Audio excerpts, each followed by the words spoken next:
welcome to ROI2. How's it going? Good. How you doing, man? Doing Welcome good. back. Yeah, I'm back. I was away for a little bit.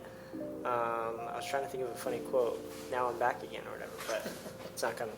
So we're back here for kind of episode 2 of the reboot, and just talking about what we're doing, what we're seeing in the market, and how you might be able to take advantage of the information to help you invest in real estate here in Tucson. So thanks for tuning in. Yeah, I think we should start off talking about what we were looking up right before we jumped on here. I think one of the craziest things that we've seen over the last couple of months is the shortage of inventory and the affordable price point here in Tucson. So you want to talk a little bit about what you're seeing? Yeah, I mean, specifically in the single family space, which, we're really heavy on, I'm really invested in.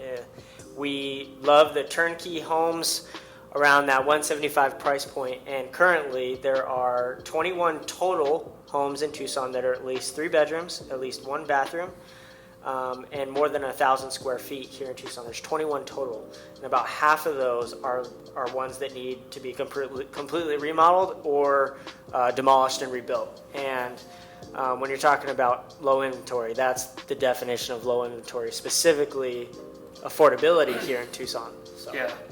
Yeah, and it's interesting, I think, how fast that transition has happened over the last 12 months. When we launched our most recent fund, it kind of was the parameters 150 to 160 price point, and from January 1st, 2020 until today, July 10th, we've seen over 6% appreciation in the Tucson market, and that doesn't seem to be slowing down anytime soon. Yeah, I mean, for example, one we offered on, I think before I left town, we offered full asking price, which was probably like 169 or something around there.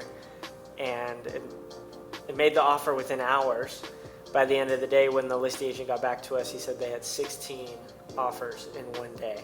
Yeah. And it's just remarkable. It's competitive. It is very competitive. No, but last month, so we bought 10 homes last month. Yep. In June. And I don't think we paid over 175 for anything that we bought in the single family space. I know we bought some multis, but in the single family space, talk a little bit about how we're making our offers competitive and how we're competing in that space for our investors. Yeah, so I mean, there's multiple things you can do. When we're talking about MLS properties, and what I mean by MLS is the multiple listing service, like someone listed their home for sale with a real estate agent.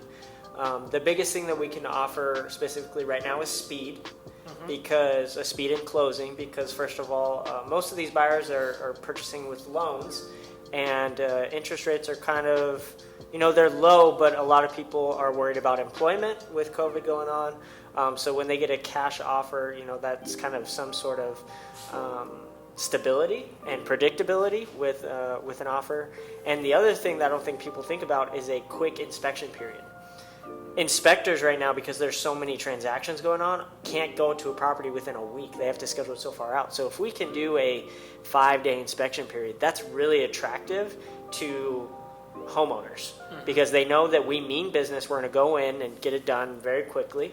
And I've seen that's probably been the biggest thing for us, at least for on-market sales.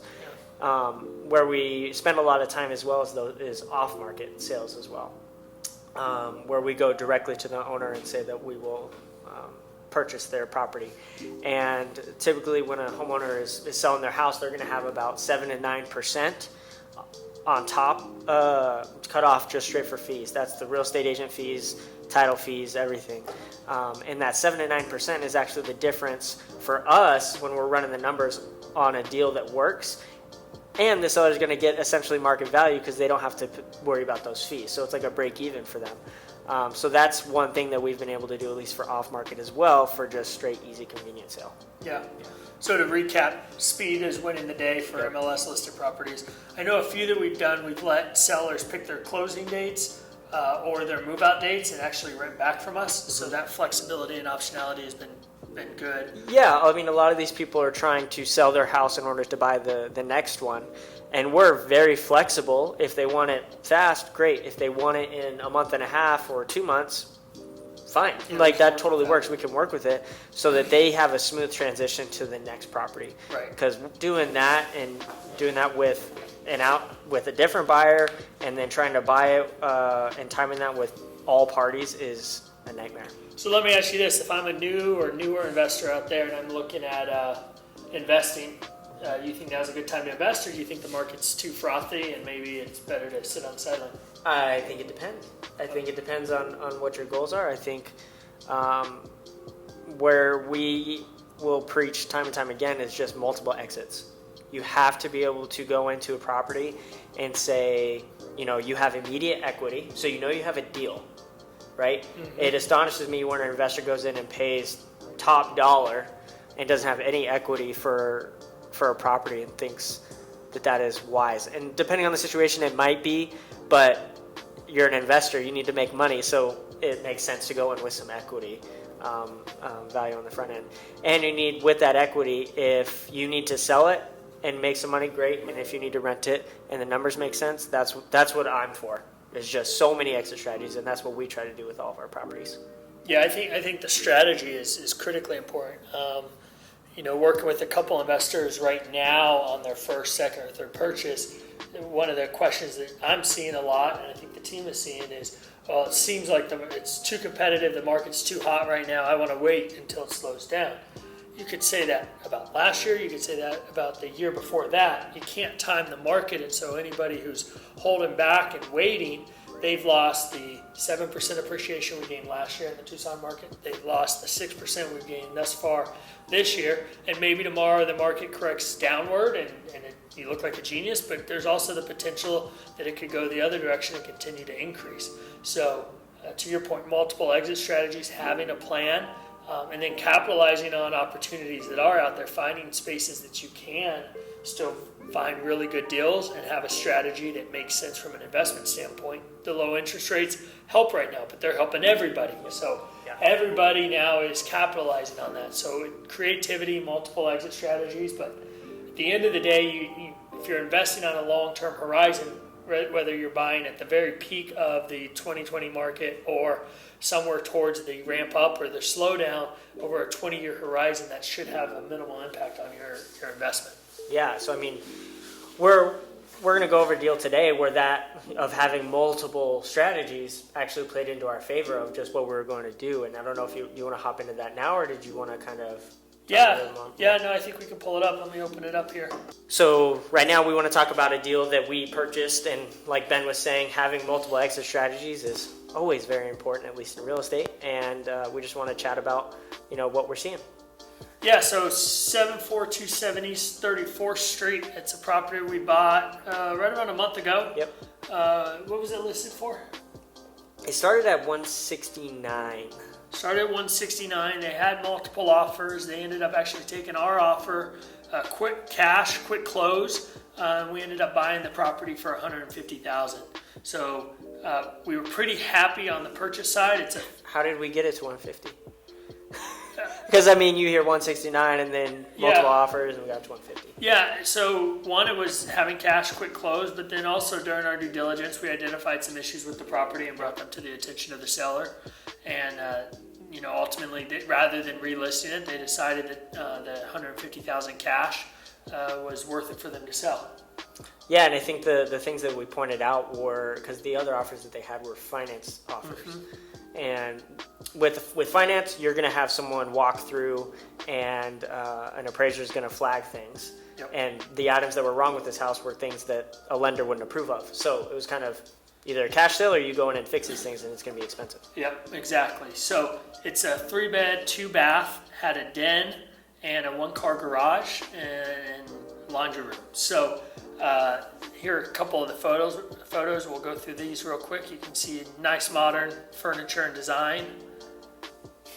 Not a ton wrong with the property. There were some electrical issues. That's what Scott alluded to. There was a few other cosmetic issues, like broken window and things like that were going to be issues for the seller to get a finance offer. But this gives you a general idea of the house. And our initial plan was to go in, do light renovations, add AC. You can see up here it has a swamp cooler. Add AC, light renovations, and list it for rent. As we were digging into the property and started to kind of weigh our options, looking at multiple exit strategies, we realized that probably placing a little bit larger investment in the renovations made sense. Given this area, given the demand that we're seeing, it made sense to go, instead of 12 to 15,000, increase that renovation budget 35 to 40,000. So what did the 12 to 15,000 get us versus the 35 to 40? Yeah, I mean, the biggest thing is, and this was the construction team did a great job. They identified off this kitchen here, there is a screen or a den that really wasn't fully permanent. This is again another one of the appraisal issues that could have come up. But they found a way that we could enclose it, we could bring it up to code, and make it a fantastic fourth bedroom. It didn't have any air conditioning or swamp cooler running to it. It wasn't fully insulated. So a good portion of our budget is going to go to refinishing this. Also from the photos, the kitchen looks great, but they're actually not all matching cabinets. Yeah, that was a surprise to me when I was looking at it from the MLS to actually doing the walkthrough. I was like, yeah, oh! It looks like they're just all white cabinets. That's not the case. You have some of the old school 1970s box cabinets and then some newer Home Depot cabinets. So we're actually going to go in and rip all these out. And we're doing a new kitchen, new LVP flooring throughout, new paint throughout, adding AC. We also are going to rip this, and it's already done, we've ripped this whole wall out. So the living room now kind of looks into the kitchen and it's a much more open floor plan. So a lot of cool things happening with this property. And again, it's in a location that has just a ton of demand right now. Yeah, so when we talk about, this change from 35 to 40,000, obviously we're going to be into it for like 190, right? And with that being said, are we thinking about renting it, or do we want to sell it, or what are we kind of playing with? Yeah, so I mean, our strategy on a deal like this is let's see what the market really dictates, and so we'll list it for rent and sell at the same time. Excuse me. We'll list it for rent and sell at the same time, and so we're if we can get a great offer from a buyer, fantastic. We're happy to sell it and take our profit at that time. Ideally, what we hope happens is we get a strong tenant in there that's willing to pay a premium for a brand new, fully renovated property, and we can hold it in our portfolio for the next 5 years. Yeah, I mean, when we were talking about the amount of homes that are available under 185, this one we're probably going to list for 225, 235, around that price point. Brand good square footage is around 1,400 square feet. Brand new AC, brand new essentially everything. Yep. That's an attractive home for maybe a first-time home buyer here in Tucson and on Tucson's east side. So there's a lot of good things about this property, and that's why we kind of decided, let's up the budget, let's do it right. I think sometimes people put lipstick on a pig, and they're not doing the job right. They're going to have more problems. We're kind of hitting reset on the useful life of the house. Yeah, I mean, I think it's so important now to talk about, okay, so what does this look like for a first-time investor or for someone just starting out? Maybe you don't have the $150,000 cash. How do you do a deal like this? Should you do a deal like this? And not everyone can have a $12,000 renovation plan and quickly pivot that to a $40,000 plan, right? And so I think when you're looking at this type of property, maybe that doesn't make sense for the first-time investor for a purchase and rent, but where this deal could make a lot of sense, in my opinion, is for that buyer who wanted to live in the property and reap some of the potential appreciation just from the neighborhood. And maybe you have to live in a little bit more dated home. It's got older carpet. It doesn't have matching cabinets. It's grandma's house. It's great. It very much is grandma's house. But you're positioned to, over time, as the market appreciates, be able to either do a cash out refinance and take some of that equity to then invest in the property to bring it, update it. Or if it doesn't appreciate as you planned, you ideally bought it right and can continue to rent grandma's house to someone who's going to pay rents for grandma's house. Yep. And so I think as you're looking at this deal, it's important not to kind of feel like the first-time investor couldn't do this deal. You probably wouldn't get it for $150. That's something that we have that's a benefit that we have with our fund. But there are deals like this out there that if you can move quickly, if you can show that you are pre-qualified and you are a serious buyer, you could get a home like this in the 160 range, 170. Today's market may be a little bit higher. But you can see, like as we identified, this is a steal.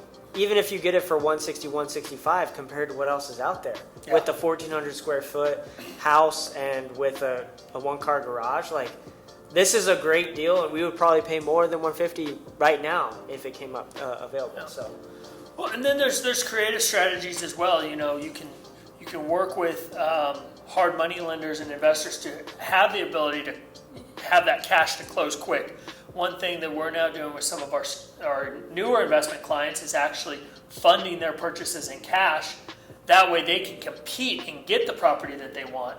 And then on the back end, they refinance and pay us off. and then they get in better debt with great interest rates right now. Exactly. and there's risk to that, but that you have to be willing to be aggressive and look at the market statistics as a whole and figure out how you can still participate.